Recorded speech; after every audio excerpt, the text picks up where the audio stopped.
Portland, because it has become one of the best places in the country to live, expects more than 500,000 new people in the next 10 years. Another 500,000 may move in before the year 2040.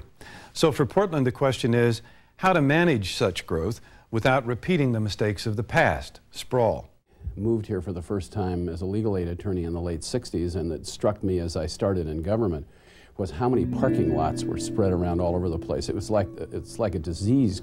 We were losing historic buildings, which was really a tragedy. Those were the assets that you sort of looked at one at a time and said, gee, that's a big mistake. We'll never get another one like that again. We had walled ourselves off from the river back in the 40s and 50s, like most cities had. We had highways, in our case, on both sides of the river.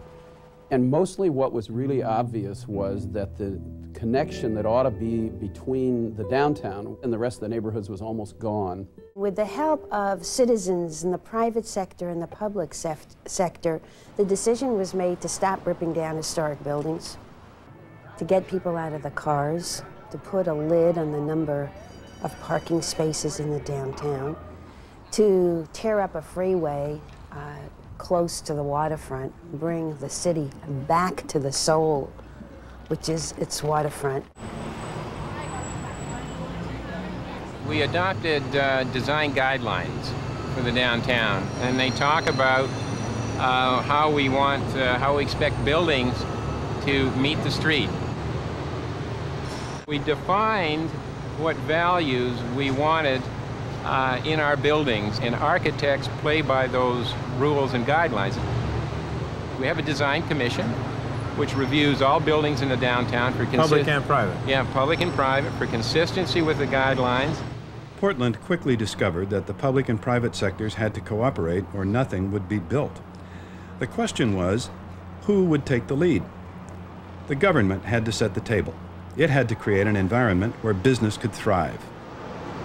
The public sector can do things that the private sector can't do. They can run interference, set up the framework which allows then the private sector to come in and make the investment, whether it be the transit mall, acquiring or assembling the land for Pioneer Place, which is a key retail development in the town, or the public assembling the land for our South Waterfront project down here. So that's always key, to get the public running interference so that the private sector can follow. If all you've done is invest in a few luxury condos on the tops of buildings, or all you've invested in is low-income housing, you've got to build the full spectrum of housing and then make sure that you've paid attention to creating great urban amenities and some practical things. We had the opportunity to actually sit down, have a visioning process where everybody in the community had an extensive process to bring people in to say, what do you want this community to look like 40, 50 years out?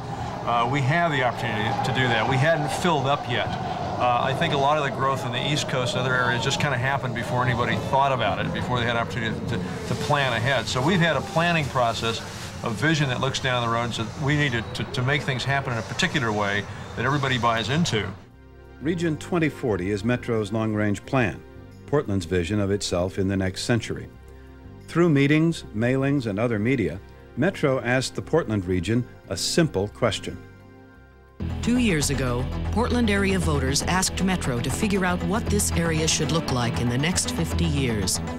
Since then, we've been asking and analyzing, listening and learning, researching and reviewing, testing, talking, and thinking. It's your turn. In the next few days, you'll receive this in the mail. Please read it and fill out the reply card to let us know what you think.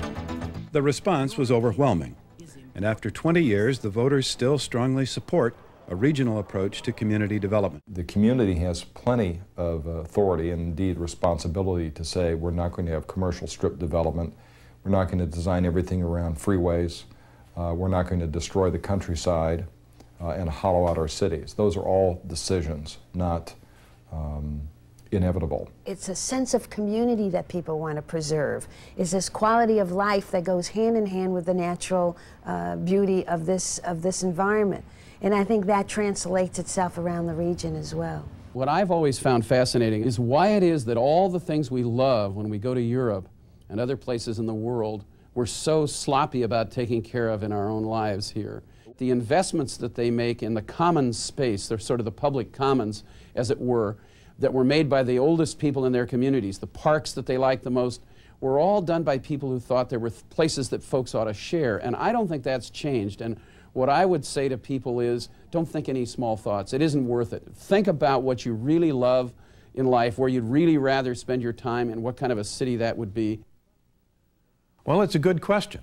What kind of city would you like yours to be? What can work in your own community to get to a higher and better quality of life now and for your children? These very different stories from Portland, Suisun City, and Chattanooga do have some ideas in common. All three looked to the built environment. They decided that quality mattered, that they could use architecture and planning to bring people together, literally and figuratively. All three cities decided their future depended in large part on their downtowns, the very hearts of their cities, the ground very often on which their cities were born. This too they had in common, the search for their roots and their traditions. Notice they all returned to where they came from, the waters of the Tennessee, the Willamette, and the Suisun Channel. All took charge in some form of their future. They literally designed it. They made plans and wrote rules and processes that turned out to be almost more important than the results. They involved people, lots of new people. They created new institutions if they needed them. These places carved out practical, positive, helpful things for the government to do. Necessary things only the government can do in a democratic society. New partnerships were formed linking public and private resources. So is this the recipe for success? Well, of course it's not that simple, but I do know from my own city, Seattle, that good things happen only when people start asking the hard questions. Like, why isn't my neighborhood safe for kids? Why are stores leaving downtown? Why do I have to sit in traffic just to get a gallon of milk? People say, what can I do? Well, you can get engaged. You can join the debate. You can insist on change. Talk to your neighbors, the people at work, even the government. Join with the people who can help make change happen, like business, civic leaders, architects, and planners. I think you'll be surprised, as we were, what good ideas there are and how people can get them done working together. I'm Charles Royer.